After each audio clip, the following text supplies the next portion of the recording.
Ganda, oh. Kita mo naman yung Long Beach ng Lingayen. Diyan yung traffic. Ang ganda pag natapos natin Oo. yan.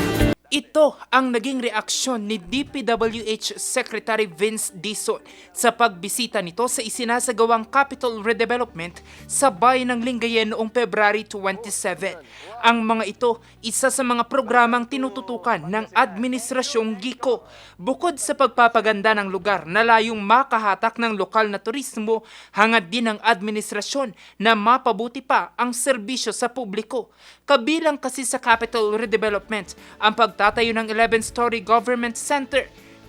Sa ngayon, bukod sa reflecting pool, pinalilibutan muli ang Capitol grounds ng Dita Tree o Alstonia Escolaris. Kilala ang punong ito bilang matibay na puno na nagbibigay ng lilib, tumutulong sa paglilinis ng hangin at nagsisilbing bahagi ng urban greening. Tourism here in the province of Pangasinan would not just be a one-time thing or a one-event thing, but something that multiple generations can attend to and enjoy and appreciate. Sana po ay ipagpatuloy po natin ang magaling na serbisyo sa Pilipinas at lalo-lalo na po ang magaling na serbisyo sa Pangasinan. Parte rin ng proyekto ang 200 metrong habang reflecting pool at interactive fountain, heritage park, convention center at maayos na flood control system.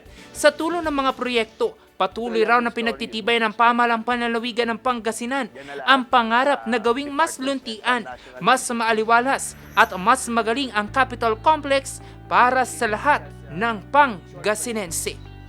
Jose Robert Inventor, RNG News.